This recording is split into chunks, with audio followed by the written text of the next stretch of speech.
जब आदम और हव्वा ने पाप किया था तो पाप उनकी ब्लड लाइन से उसके वंश में चला आ रहा था। क्योंकि हम सब आदम और हव्वा के वंशज हैं, इसलिए हम सब पापी ही पैदा होते हैं। गर्भ ही से हम पापी पैदा होते हैं। भजन संहिता 51 उसकी 5 आयत में दाऊद ने कहा, देख मैं अधर्म के साथ उत्पन्न हुआ और पाप के साथ अपनी माता के गर्भ में पड़ा। दाऊद ने कहा वह अपनी माता के गर्भ में ही पापी था। वो पापी इसलिए नहीं था कि उसकी माँ ने गलत रिलेशन के साथ गर्भ धारण किया था। वो पापी इसलिए था कि उसकी माता ने अपने माता पिता से पापी स्वभाव ग्रहण किया था और आगे उन्होंने अपने माता पिता दादा परदादा पाप उनके पुरखाओं से उनके खून में चला आ रहा। इसलिए आज जितना मर्जी अच्छा बन जाए और जितना मर्जी धर्म के काम कर ले, वो फिर भी पापी ही कहलाएगा कि पाप उनके खून में है और पापी पैदा होने के कारण ही हम सब पाप में हैं। छोटे छोटे बच्चों को कोई नहीं सिखाता कि गैलेसी करनी है या चोरी करनी है, पर ये सब वो खुद ब खुद करने लग जाते कि पाप उनके खून में विरासत में मिलता है। अब आदम और हव्वा के पाप के कारण अब सब लोग पापी पैदा हैं, क्योंकि आदम का बीज भी पाप से भरा था, करप्ट हुआ पड़ा था। और अगर यूसुफ मरियम के मेल से बच्चा पैदा होता तो वो बच्चा प्योर ब्लड नहीं होता, और अगर यीशु मसीह प्योर ब्लड नहीं होते तो उनकी कुर्बानी से कोई फायदा नहीं होता। और इसीलिए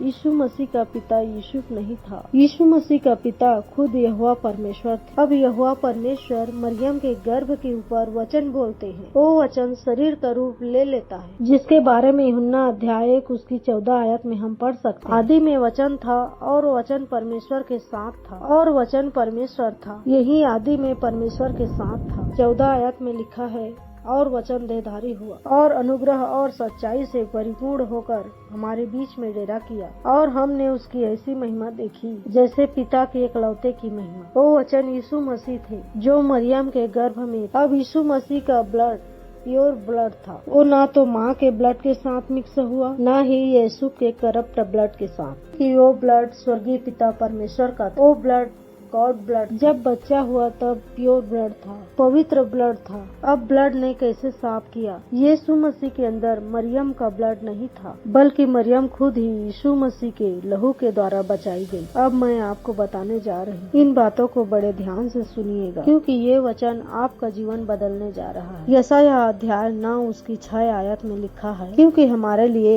एक बालक उत्पन्न हुआ, हमें एक पुत्र दिया गया है और प्रभुता उसके कांधों पर होगी। इस आयत को सुनिए, क्योंकि हमारे लिए एक बालक उत्पन्न हुआ, हमें एक पुत्र दिया गया और प्रभुता उसके कांधों पर होगी। अब बालक तो पैदा हुआ पर बेटा पैदा नहीं हुआ। बेटा परमेश्वर ने दिया, मरियम ने बच्चा पैदा किया, पर आत्मा परमेश्वर ने दिया। मरियम ने घर तैयार किया, पर परमेश्वर ने उसके अंदर रहने वाला आत्मा दिया। और इसलिए लिखा है कि हमारे लिए बालक यानी कि बच्चा पैदा हुआ है, हमें एक पुत्र दिया गया है। पुत्र पैदा नहीं हुआ, पुत्र दिया गया परमेश्वर के द्वारा, क्योंकि पुत्र हमेशा से ही है। पुत्र की न कोई शुरुआत है न कोई अंत है। अब मरियम यीशु की माँ तो है पर मसीह की माँ नहीं है। यीशु शरीर है पर यीशु के अंदर आत्मा मसीह की है। मसीह क्राइस्ट कोई नाम नहीं जो यीशु के नाम के साथ लगा दिया गया है और बन गया यीशु मसीह, जीसस क्राइस्ट। मसीह एक शीर्षक है जिसका मतलब अभिषिक्त है, और मसीह पैदा नहीं हो सकता क्योंकि मसीह परमेश्वर है, वो पहले से ही है। इस दुनिया को मसीह ने बनाया है। बाइबल में ऐसा कहीं नहीं लिखा कि स्वर्गदूत ने आकर कहा हो बच्चे का नाम यीशु मसीह रखना। जब स्वर्गदूत यूसुफ के पास और मरियम के पास आया तो दोनों से कहा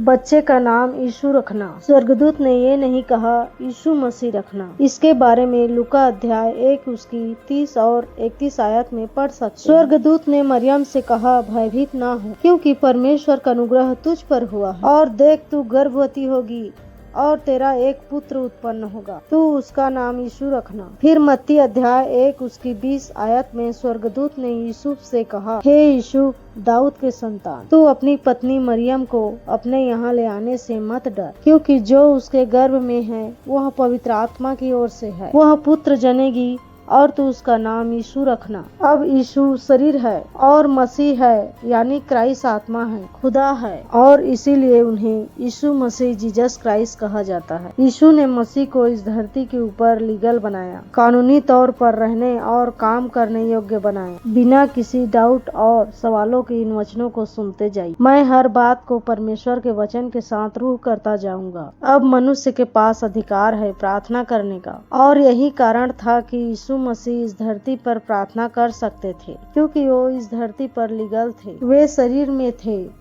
अब प्रार्थना क्या है? प्रार्थना एक लाइसेंस है जो हम परमेश्वर को देते हैं। परमेश्वर इस धरती पर आकर काम कर, बिना इंसान की मर्जी के, बिना इन्विटेशन के, बिना इंसान के एग्रीमेंट, परमेश्वर इस धरती पर कुछ नहीं कर सकता, क्योंकि इस धरती के ऊपर अधिकार मनुष्य का। बिना मनुष्य के मर्जी के परमेश्वर इस धरती के ऊपर कुछ नहीं करेगा। परमेश्वर के वचन से जुड़ी हुई वीडियो को देखने के लिए हमारे चैनल को सब्सक्राइब करें और बेल आइकन को दबाना ना भूलें, और लाइक, शेयर, कमेंट करें। सबको जय मसीह।